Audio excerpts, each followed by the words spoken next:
Welcome to Check This Out, a podcast series for kids and their grown-ups where we explore interesting people, places, and ponderings that shape the world around us.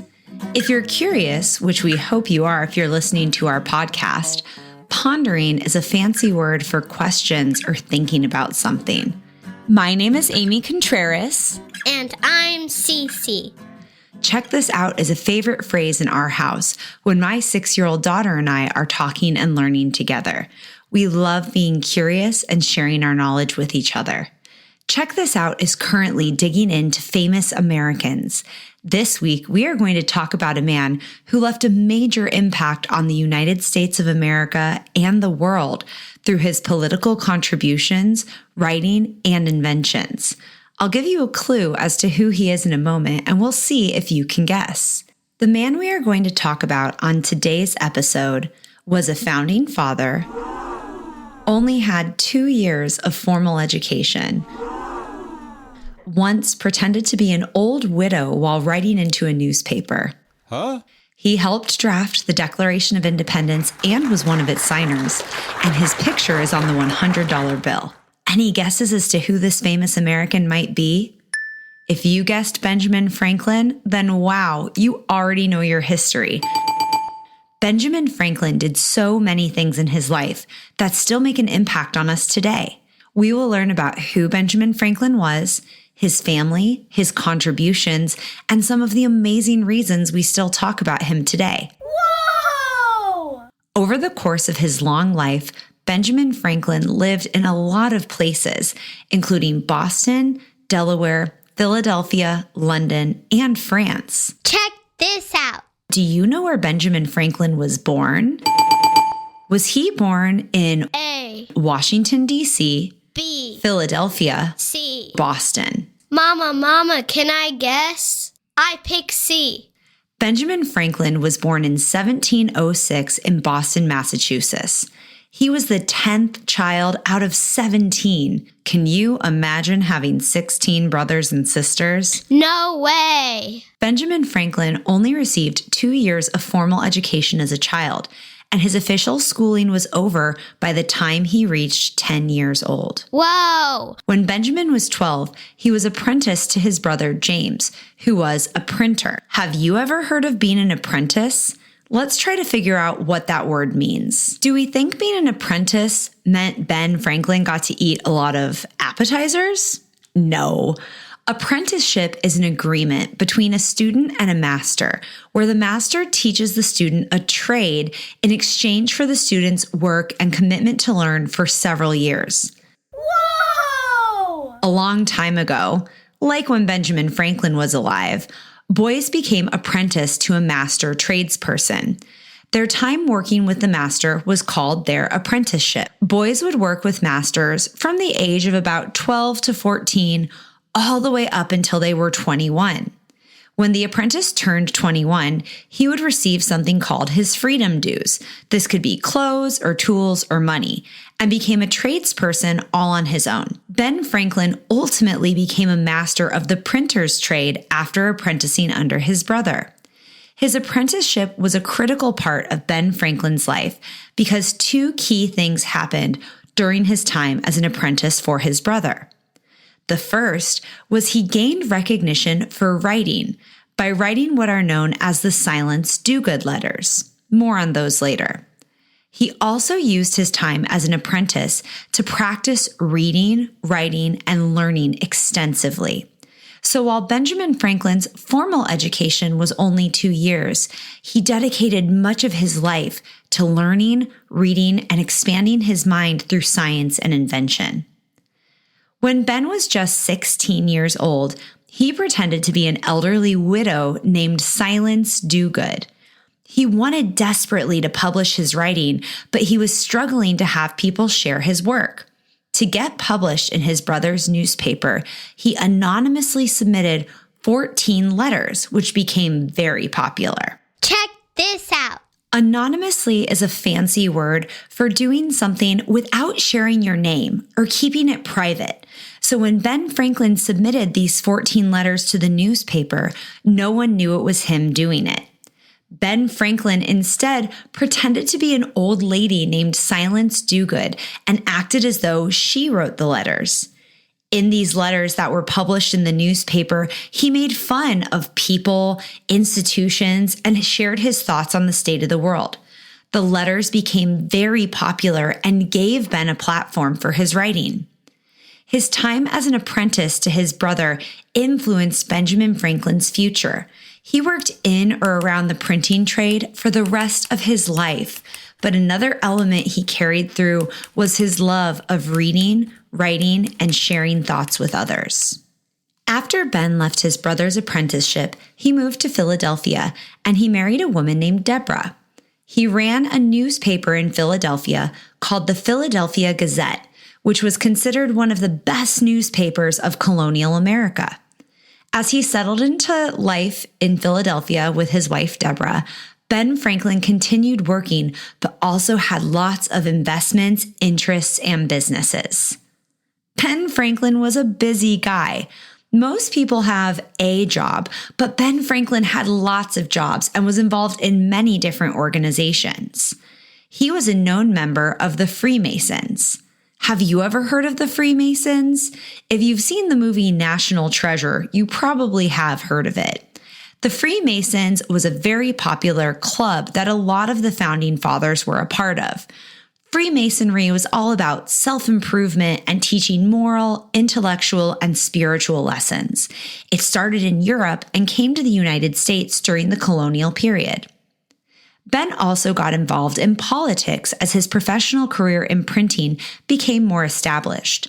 Some of his key political roles included things like being the representative in London for several states, including Pennsylvania, Massachusetts, New Jersey, and Georgia.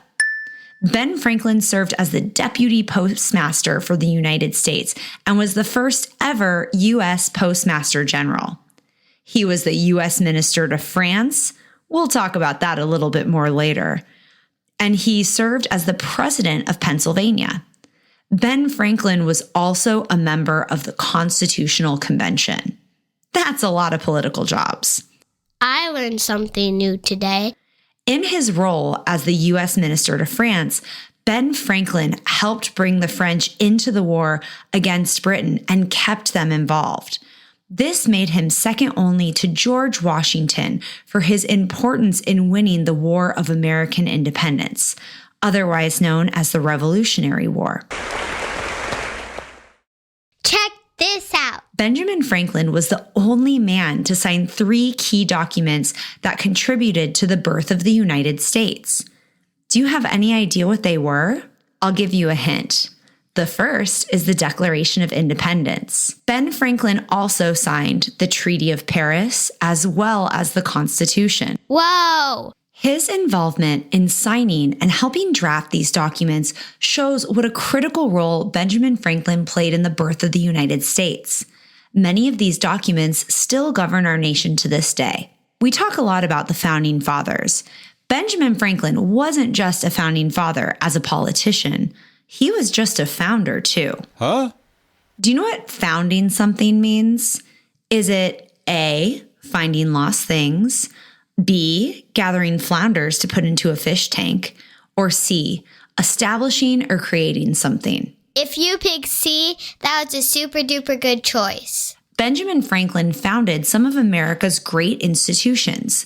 These include the American Philosophical Society, the Library Company of Philadelphia, which became the first successful public lending library in America. He also founded the Academy of Philadelphia, which became the University of Pennsylvania, that still exists today. He also founded the Junto, a debating club. Whoa! Ben Franklin was known for his wit and humor, and he did some cool things as a scientist and inventor as well. Check this out. Have you heard about Ben Franklin and his kite experiment? Although there's some discussion among historians about what actually happened, the story of Ben and the kite goes like this. Benjamin Franklin wanted to learn more about electricity, which people in colonial America already knew about. In 1752, Ben and his son William conducted an experiment during a thunderstorm with a kite and a key to learn more about electricity. The goal of the experiment was to use a lightning rod to try and catch an electrical charge in a Leyden jar. A Leyden jar is a storage container for electrical charges. By doing this, it would prove that lightning was a form of electricity. To be clear, Benjamin Franklin did not discover electricity, but he worked more through experiments and invention to learn about it. What other stories do you know about Benjamin Franklin and his inventions, achievements, or experiments? He invented bifocal glasses, which help people see both far and near. People still wear bifocals today, including my dad. Hi, Dad. He was a successful politician, a printer, an inventor, and a writer. One of Benjamin Franklin's most successful writing endeavors was a book series called Poor Richard's Almanac. Benjamin Franklin wrote Poor Richard's Almanac and started publishing it in 1732. He continued to publish it for 25 years. The almanac contained all sorts of interesting information, such as the calendar, weather, sayings, poems, and more. It even included recipes, trivia, and advice. He created it as a tool for people who could not afford books, since libraries, printing, and books were all much more expensive or hard to access in colonial America. Benjamin Franklin died in April of 1790 in Philadelphia. He worked and served as a public figure until the time of his death, even attending the Constitutional Convention in 1787, only 3 years before his death. One of his last public acts was writing an anti-slavery treatise in 1789. Benjamin Franklin lived a full and impactful life, but he's generally remembered in a few key ways. First, as a founding father, Benjamin Franklin's ideas about freedom, democracy, and cooperation influenced many countries around the world, not just the United States. He also started the first public library and fire department in the United States, and as we mentioned earlier, he served as the first U.S. Postmaster General. Benjamin Franklin is remembered as an inventor. He invented many things, like the lightning rod, which helps protect buildings from lightning strikes, and those bifocal glasses I mentioned earlier. He also invented the Franklin stove to keep rooms warm, swim fins, and a musical instrument called an harmonica. Benjamin Franklin was also known as a scientist. He regularly performed experiments with electricity, including his famous kite experiment. Benjamin Franklin was a writer. He wrote that famous book we talked about earlier called Poor Richard's Almanac, which was filled with useful tips and wise sayings. He also authored the Silence Do Good letters and a number of essays and articles over the course of his life.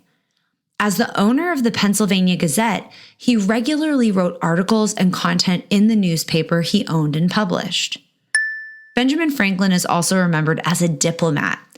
Franklin helped convince France to support the American colonies during the Revolutionary War, which was crucial for victory. At one point in time, Benjamin Franklin was the world's most famous American due to his diplomatic relationships.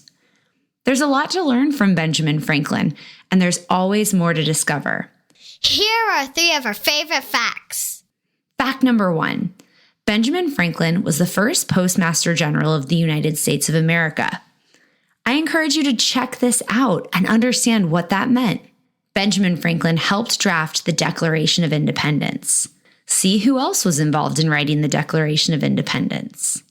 Benjamin Franklin invented something called the Franklin stove and a lightning rod. When you check this out, learn more about why the Franklin stove and the lightning rod were necessary. Some great places to learn more about Benjamin Franklin are at your local public library or at history.com. Before we sign off with another episode of Check This Out, we have a little rhyme since we had such a good time talking about Benjamin Franklin together. Ben was a guy with a lot on his mind. He learned all he could and shared what he'd find. He was a colonial man who saw the country we'd be, but also a scientist who loved electricity. He had famous friends and knew how to gab. He even got France to fight for America, which isn't half bad.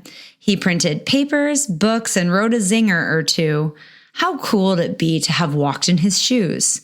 We thank dear old Ben for his legacy left and taking on a new nation's heft. From postmaster to ambassador, this guy was never bored, and he even wrote an almanac for the poor. Founding fathers, oh, weren't they cool? What else about Ben Franklin will you learn in school? Thanks for listening to another episode of Check This Out. Here at the Check This Out podcast, we know there's a lot of information, and it can be overwhelming to find accurate information. This podcast is a tool for you to help do something called citing your sources. As you get older and do projects for school, you'll learn that certain types of websites or information sources aren't verified or have evidence and documentation to back them up. On Check This Out, we use verified sources to build the stories you hear about. Verified sources are materials or information that have been confirmed for accuracy and credibility through an evaluation process. Our sources for this week's episode on Benjamin Franklin are History.com, Encyclopedia Britannica, Colonial Williamsburg, MountVernon.org, and the Library of Congress. Catch us next episode as we dive into another famous American. And don't forget to hit subscribe. Thanks for listening.